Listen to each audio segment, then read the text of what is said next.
ny mofinaina isan'andro atolotry ny mpitandrina rakotina valina maoly.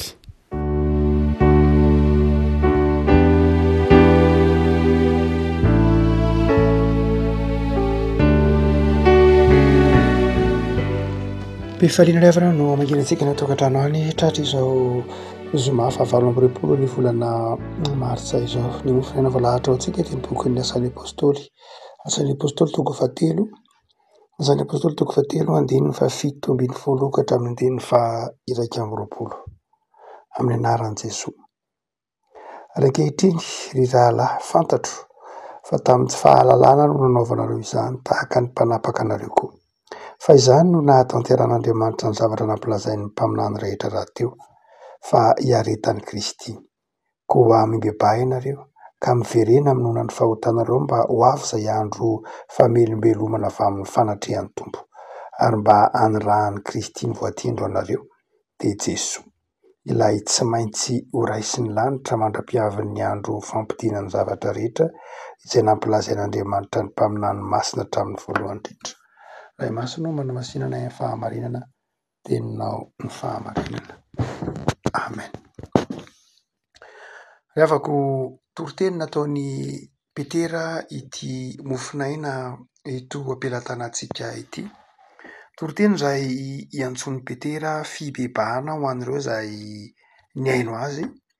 Toriteny izay niantson'ny Petera fiovam-po ho an'ireo izay niaino azy.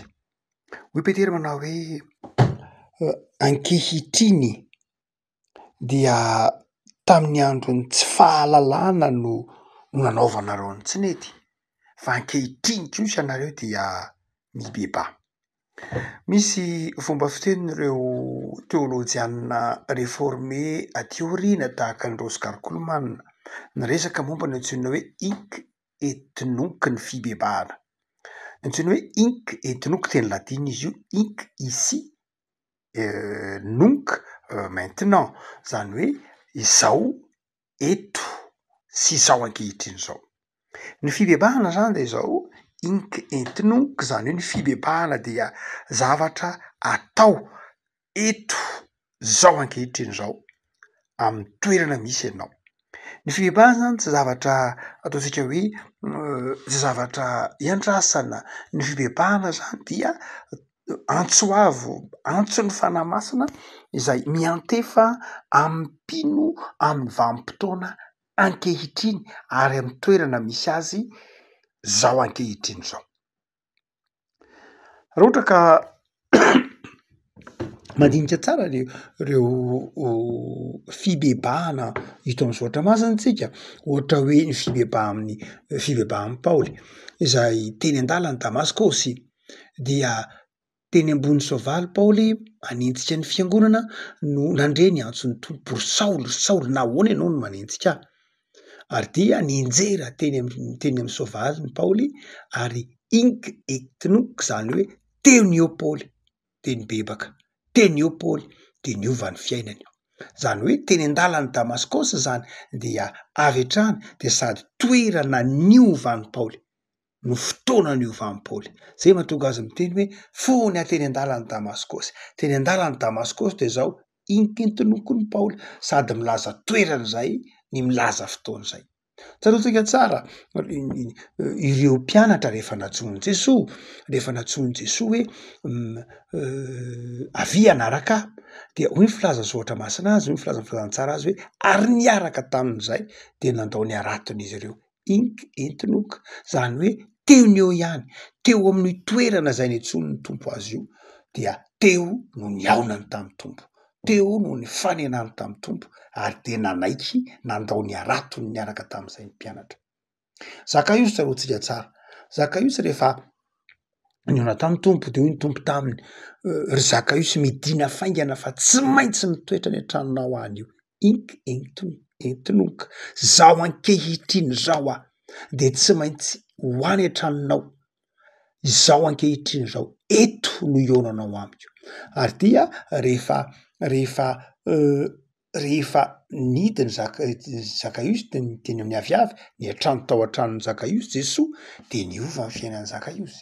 niova ary ny teny izy manao hoe ny atsasaky ny fananako omeko any malahelo ny zavatra nalaiko tamin'ny tsiraro no nerako avy efatreny farany ray tsy ho lato amin'ny azo fijaliana rehefa ny teny tamin'i Jesoa manao hoe mba tsarovy ary efa any amin'ny fanjakanao ianao ink itinok de hoy Jesoa lazaiko aminao fa zao ankehitriny zao na hoe anio ianao ny eo anamiko any am-paradisa afaka malala ny fibebahana tsy zavatra andrasana akory ny fibebahana tsy zavatra ampiandrasana hoe andraso aloha rehefa tonga any Toamasina vao mibebaka na andraso aloha rehefa tonga any Frantsa vao mibebaka na andraso aloha rehefa iova fa andraso aloha za rehefa tonga amin'ny andraikitra ohatr'izao vao iova na andraso aloha raha za rehefa tafita ohatr'izao vao iova fa ny fibebahana de ink et nok zany hoe zao ankehitriny zao ary amin'ny fitoerana misy ianao zao zay ny fibebahana ohatry manao hoe zava-dehibe ny zavatra mitranga satria indraindray miandry ny fibebahana isika indraindray fibebahana dia iveritsika hoe zavatra ampiandrasana hoe andraso aloha tafita andraso aloha hanana an'izao aloha vao anompo an'Andriamanitra andraso aloha ho azokazoko alaladalaka kely ny fotoanako vao andray andraikitra ao amin'ny fiangonana andraso aloha hanam-bola vao anaiky hiditra birao tsampana andraso aloha anam-potoana vao anao mpandray fanasan'ny tompo tsy zany ny ikentinoka tsy zany ny fibebahana atao amin'ny beteretra fa ny fibebahana de zao ankehitriny zao ny nariavako Jaona apôstôly zany raha ohatra ka manoratra ny filazantsaraka ny Jaona izy raha filazantsaraka ny Jaona de zao misy karazana fotoana anankiroa de ny fotoananao sy ny fotoanan'Andriamanitra ny fotoananao no ambaran'ny Jaona hoe kronos zany hoe i fotoanantsika mitelo andimy volana desambra volana novambra 5 iny antsoina hoe kronos nazahoana ny teny hoe chronomètre na chronologie mazava ho azy iny fotoana iny fotoanantsika iny lay tsika mandeha amin'ny fiainana isan'andro iny lay tsika ao anatin'iny kronos iny tsika miasa mifaly misakafo milalao sy ny sisa rehetra ao anatin'izay kronos zay fa ny fotoanan'Andriamanitra kosa tsy kronos hoy Jaona fa kairos ny antsoina hoe kairos amin'ny filazantsaraka ny Jaona dia fotoanan'Andriamanitra rehefa niteny Jesoa manao hoe mofaninina akory zaho sy anao raha vehivavy mbola tsy tonga ny fotoanako de tsy kronos ny ampiasainao fa kairos zany hoe io fotoana io de fotoana manokana mihitsy ny kairos dia ilay azo lazaina amin'ny teny frantsay hoe opportunité manakaikaiky azy na occasion zany hoe lay fotoanan'Andriamanitra de zao tsy inona tsy akory fa lay ao anatin'ny kronos io ao anatin'io fotoanantsika io de miditra tsehatr'Andriamanitra ary rehefa miditra tsehatr'Andriamanitra ink etinok de miova ny zavatra anankiray manova zavatr'Andriamanitra ary mitsombadika mihitsy na ny tantara ary zay le hoe fotoanan'Andriamanitra ny fibebahana de tsy fotoanan'olombelona ihany fa ny fibebahana de fotoanan'Andriamanitra satria mamarina ny lehila fa 4:26 manao hoe tsy amin'ny fotoana rehetra nge no andrenesanao io antson'Andriamanitra tonga ao am-pona hoe miova ianao mibebah ianao fa zao le fotoana aza miandrony hoe andraso aloha ohatr'izao andraso aloha tafita zao lay ikentinoka aiza ianao amin'izao ora sy fotoana zao Andriamanitra ny milanao miova zao lay ik etinoko eo amin'ny toerana misy anao io zao lay kairoson'Andriamanitra zao lay fotoanan'Andriamanitra tsy maintsy iovanao raha vohatra ka miandry ianao de zao tsy mahasoa anao lay fotoana fa zao ankehitriny zao anao no manapa-kevitra tsy mieritreritra ny hoe ka ahoana moa zany zao inona ny zavatra hitranga ahoana nataoko ahoana ny manodidina zany an'Andriamanitra zay mahatonga an'Andriamanitra rehefa miditra an-tsehatra ka anova zavatra amin'ilay kairoson'Andriamanitra dia fantatr'Andriamanitra fa tsy mora amin'ny olona miova sain'olombelona tsy miova tsy mora amin'ny sain'olombelona miova satria ny olona de matahotra foana ny changement misy mandrakariva ao anatin'ny olona tahotra ny antsoina hoe changement tahotra ny antsoina hoe fiovana satria ny fiovana de misy incertitude misy zavatra tsy azonao antoka zay mahatonga an'Andriamanitra hoe isaky ny misy fiovam-penitra de zao miteny foana izy manao hoe aza matahotra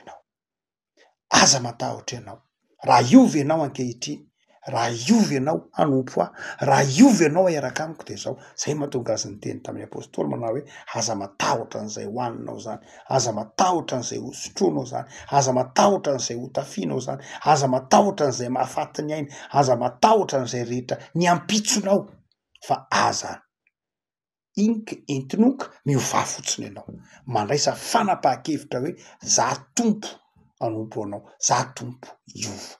Afaka malala antso ho an'ny fibebahana ara ity mofonaina ho antsika ity de aza andrasany, aza andrasany fa ny fibebahanao ankehitriny ho ny filazany andininy fa 7 raha mibebaka ianao anio, miova mangataka famelan-keloka amin'Andriamanitra ny amin'ny tsy mety zay natao, de zao ho avy Andriamanitra hanendry andro famelombelomana ho anao, hitondra fahavelomana vaovao, hitondra fiovana vaovao Andriamanitra amin'ny fotoana anekenao zao. Tsy eo amin'ny toerana misy anao io hoe za tompo iova, za tompo hanova fiainana, za tompo hiaraka aminao, za tompo hanapa-kevitra fa ino ary ametraka ny fiainako eo ambany fahasoavanao. Afako raha ampito itsika de ankalaza na hatsiaro manokana ny 7 Martsa izay fotoana hatsiarovana reo martiora ny tanindrazana tamin'ny taona 720 marina loatra fa ndraindray misy olona ankehitriny mbola azony hoe ka izao ange ny 7 Martsa 720 ange marina fa be dehibe ny olona nijaly raha latsaka fa zao ange tsy nemidrem ange ny tao ambadiky iny mono e fa tony firenenam-panjanantany ihany. Misy ndray manao hoe tsy ny firenenam-panjanantany mihitsy ny tao ambadiky iny fa nisy fikambanana miafina koa nge tao anatin'ny MDRM, tô zany koa ngamba nge ny tao ambadiky io, ny Jins ny Panama. Eny e, tô tsy ny Jins ny Panama koa nge le izy fa tô nisy hetsika manokana koa, nisy olona nandray fanapahan-kevitra manokana koa sy ny sisa rehetra. Be dehibe no nono ao anatin'ny 720 ny antony de satria mbola tsy misokatra ny arsiva mandrakitiny androany mbola tsy nisokafana ny arsiva fa inona marina, iza marina, inona marina ny zavatra nitranga tao ambadiky ny taona 720 saika hypothèse no anoratana no hita etsero amin'ireo tahiri-kevitra voasorana amin'ireo publication maro samihafa fa izao tsy zany ny olana nge, tena zany tokoa ve ny olana, efa azo le fahaleovantena, efa mahaleo teny tsika, mbola zany ve ny olana, fa tsy raha malagasy ve nilatsaka tam'izany fotoana zany, tsy raha malagasy ve no notifirina, tsy aina malagasy ve nalatsaka tamin'ny 720 na inona ny antony, inona ny nahatonga an'ireo raha malagasy reo latsaka, tokana ihany ny antony, fitiavana ny tanindrazana. Noho zany dia mbola taratry ny toe-tsaina farasisan'ny zarazara ao an-jakana raha ohatra ka manamaivana ny 7 Martsa isika toy ny tsy aneketsika tsy zava-dehibe zany reo olona reo nen'ireo olona reo raha tsy mankalaza izy fa 7 Martsa isika toy ny tsy eketsika ny sorona nataon'izy ireo, toy ny tsy eketsika ny fanoloran'izy ireo ny aina sy ny tenany. Raha ohatra ka miteny tsika ka tsy zava-dehibe zany fa zava-dehibe de la herina nosika azy, tsia ny herina nosika azy de tokana ihany fitiavana ny tanindrazana. Noho zany de zao faux problème, raha efa azo ihany le fahaleovantena de zao tsy zava-dehibe intsony. No inona na inona fa ny zava-dehibe de zao nisy malagasy namony ainy, nisy malagasy nanaiky ho faty noho ny tanindrazana. Ary be dehibe izy ireo tsy hoe 3 tsy hoe 10 analina nge, be dehibe nge ny tokantrano rava voatery nandositra tany naty ala, be dehibe nampijaliana tao am'zany, ataotsika hoe ho an'ireo zokiolona mety mahatadidy iny Antalina reniny iny amin'ny tao amin'ny toeran'ny banque centrale atao izy antsoina hoe sûreté générale tamin'ny fotoana andro, zay MDRM tam'izany fotoana zany nge nampijaliana tao tsy zakan'olombelona mihitsy nge fa ngifoina tamin'ny 720 ankoatran'ireo nitifirina, ohatran'ny wagon moramanga nge ohatran'ireny zerikanina loka reny tantera fa orina ny ainan'ny olona tam'izany fotoana zany, ny fahantrana sy ny sisa rehetra be dehibe reo raha latsaka reo namony ainy ho an'ny tanindrazana ary maro amin'izy ireo ny kristianina Maro amin'izy ireo kristianina. Io koa moa tsy hoe rehefa raha kristianina de zava-dehibe fa rehefa raha malagasy tsotra de tsy zava-dehibe. Samy aina daholo rehetra ireo. Fa ny tiana tenenina ny hoe naninona ny kristianina tam'izany fotoana zany, betsaka ny nahafoy aina ho an'ny tanindrazana ary ianao zao. Afaka malala mendrika iondrikam-panajana hisaotra an'Andriamanitra noho ny am'ireny maritiora ireny. Isika tokony iondrikam-panajana no nanomezan'Andriamanitra no nananana ireny olona izay tokony ho fierté atsika hoe zay mba nanana ray aman-dreny namono aina ho an'ny tanindrazana. Nisy filoha amerikanina anankiray antsoina hoe John Fitzgerald Kennedy. Kennedy dia azafady nanao zao teny zao alohan'ny taona 13 izy moa nodifirina ary voatsela koa zay vola vitsivitsy zay no namoahan'ilay filoha amerikanina ankehitriny hoe azo jerena ny arsiva narivon'ny pejy momba ny tantaran'ny Kennedy zay ireo ankety isan-karazany zay natao tam'izany fotoana zany ka azon'ny olona rehetra jerena ny am'izay antony nahafaty azy dia navoaka moa zany. Fa ity filoha amerikanina antsoina hoe Federal Kennedy ity dia nazava ray maka manao hoe ianao aza lahy ny andro mametra-panontaniana hoe inona nataon'ny tanindrazana amiko, fa mametraha fanontaniana hoe inona nataoko an'ny tanindrazana. Azay mihitsy hoe izy afaka malala am'izao fotoana akatoky ny 9 martsa izao de tokony mametra-panontaniana isika ny amin'ny fibebahantsika inona nataontsika ho an'ny tanindrazana, inona nataonao amin'ny Madagasikara. Madagasikara efa nanao be dia be ho anao ange Madagasikara, efa nanome anao ny fierté ny maha malagasy anao ange Madagasikara. Inona tsy nomen'Andriamanitra anao tamin'ala Madagasikara, mpiray tanindrazana, fa ny teny, ny fomba, ny soatoavy, ny firaisan-kina, soatoavana momba ny fihavanana, ny teny malagasy, inona tsy nomen'ny tanindrazana anao.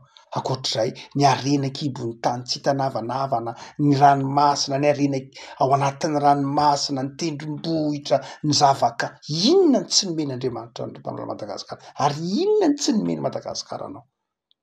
Ary zao kosa metraka am-panontaniana, inona ary nomenao amin'ny Madagasikara raha manaraka ny fampianaran'ny Kennedy, inona no atolotrao amin'ny Madagasikara. Io Madagasikara io mila anao isan-kehitriny. Jereo mpiray tanindrazana aminao, betsaka amin'izy ireny zao sy mba nitondra trano. Jereo Madagasikara rava ny ala, tsy metra-panontaniana intsony manao hoe ka tsy zay ange nanimba ny ala. Tsy afaka manamary tena am'izany tsika fa tsika rehetra samy efa nampiasa charbon, tsika rehetra efa samy be dia be ny zavatra nataontsika fa andeha atao hoe ilay entinonika ilay zao ankehitriny zao, fa tsy ilay lasa zao ankehitriny zao. Inona ny azonao atao a Madagasikara. Fa io Madagasikara io izy io hitanao izy io, jereny toe-tsaina rava ny soatoavina, jereny tanora be dia be ny rava simba ny toe-tsaina, jereny fihavanana mifampizarazara, tsy mifampatoky ny olona fianakaviana aza, tsy mahay mifamela, mifanenjika, tsy mora lamina, tsy tia fehezina, tsy tia lamina, tsy tia fihavanana, tsy tia zavatra tsara, tsy tia zavatra mateza, mora havamanana, mora mialina, pitatsika ny faharavan'ny Madagasikara zay nazo ilazana azy, fahavoazana zay nazo ilazana azy. Inona ary no andrasana aminao raha miteny aminao zao, ianao ve samy miteny hoe za Madagasikara hanolotra ny aiko tahaka an'ireo ireo zoky. Ka misy teny tsy vita zany pastera, fa naninona n'ireo zoky ray aman-drenitsika tany aloha namony aina ho an'ny tanindrazana, namony aina ho an'ny fahafahana, ary efintsika iza le fahafahana ankehitriny zay namono ireo razantsika ireo zokintsika ireo aina tena nahavitany niaritra ny mafy indrindra namoy vady aman-janaka be dia be ara-monjan'ny ray mpianakaviana maty. Afaka malala fotoanan'ny fibebahana, rehefa miteny hoe fibebahana dia aza mieritreritra hoe zavatra ara-panahy ihany zany fa zavatra ara-tsaina koa. De afaka malala am'izao fotoana manokana amin'ny tanindrazana zao, hiara-mivavaka, hiara-mifona amin'Andriamanitra ny am'izay tsy nentina ataontsika teo anatrehan'Andriamanitra. Tsy misy fahotana ao amin'ny baiboly ka ataonao an'ny tenanao ka tsy miantraika amin'ny tanindrazana, tsisy an'izany ao amin'ny baiboly. Aza adoroana fa ny rà nalatsak-kaina dia nahatonga ny sazy ho an'ny fiarahamonina, ho an'ny tany manontolo. Noho zany de zao tsy misy fahotana ataony tsirairay ka tsy miatraika amin'ny mpiarabelona aminy. Noho zany de hifona amin'Andriamanitra, de hifona amy Tompo e Tompo am'izao fotoana zao de miara-mibebaka zahay mpiray tanindrazana, miara-mifono zahay satria misy zavatra tsy nentina ataonay. Fa nde koa hiova toe-tsaina am'izao 9 Martsa izao, nde hiova toe-tsaina hanolotra ho an'ny tanindrazana tahaka an' Jesosy. Jesosy nge nitomany teo anatrehan'ny tanindrazana e. Jesosy nitomany teo anatrehan'ny Jerosalema tevany hoe Jerosalema ary Jerosalema, impiry moany tsy te hambobanao tahaka an'ireny fambomban-dreny akon'izany fa tsy ny haino ianao. Noho zany le afaka malala mba tia tanindrazana tahaka an' Jesosy. De tsika mianakavy hanolotra mba ho an'ny tany, tsy handray am'izay efa eto moa tsika de efa men'Andriamanitra antsika Madagasikara. Fa nde koa tsika mba hanome zavatra ho Madagasikara, fitiava-namana, ny fitiava-tanindrazana, ny fanaovana ny asa tsara, ny fahadiovana, ny fitandremana ny fandriampahalemana, ny fitandremana ny sohim-bolana, fitandremana ny soatoavina im-bolana. Le afaka malala nde hibebaka am'izao tsy avela handalo fotsiny ity fotoanan'ny 9 Martsa ity, fa entinoka zao ankehitriny zao na tsika miova dia tonga ny fotoanan'ny fanantenana araka ny tenenin'ny toriteny io manao hoe mbeba ianareo, fa raha mibebaka ange nareo, raha miova ny sainareo, raha manatona n'Andriamanitra anareo de zao ho vonona ny fahotanareo ary ho avy ny andro famelombelomana. Engany le afaka malala hiova toe-tsaina, hiova fo isika, tsy amin'ny ara-panahy ihany fa amin'ny fifandraisantsika amin'ny mpiarabelona amintsika. De engany mba ho ambadika zao 9 Martsa ho avy rahampitso zao, mba ho avy ndray ny famelombelomana. Mivavaka sika. Tompo soroanao zay nohony amin'ny teninao zahay mitonanay hibebaka amin'ny vanim-potoana ankehitriny, mitonanay hiova fo, tsy ho mafy fo, tsy hanamafy ny fonay fa hibebaka hiverinao aminao Andriamanitra. Mamelahany heloka Tompo, mamindraha fo aminay am'izay tsy mety nataonay teo anatrehanao. Izao ianao no miantso anay hiova, de avelao ny tsy fahatanterahana. Avelao koa ny helokaina izay nataonay tamin'ny mpiarabelona aminay. Mamelahany heloka ny Malagasy, mamelahany heloka ny mpiray tanindrazana, mamelahany heloka rehetra Tompo, fa velombelomy fanahiny. Ataovy ety anatinay ny fitiavana ny tanindrazanay. Saotra Tompo amin'izao akatoky ny ahatsiarovanay ireo martiora izay namoy ainy noho ny amin'ny fitiavana ny Madagasikara izao, de vanginao zahay hiova. Vanginao zay hatsiaro ny tantara, hatsiaro fa nomenao firenena. Tsy nataonao mpanjenjeny fa nomenao firenena. Koa de ataovy mahay misaotra anao, ataovy mahatandrina, ataovy tia tanindrazana, ary ataovy tia anao Andriamanitra mihoatra ny zavatra rehetra. De ataovy ety anatinay ny finiavana anao zavatra tsara, hiezaka anao tsara mandrakariva ho anao Andriamanitra, ary indrindra ho an'ny tanindrazana eto. Saotra Jesosy. Amen.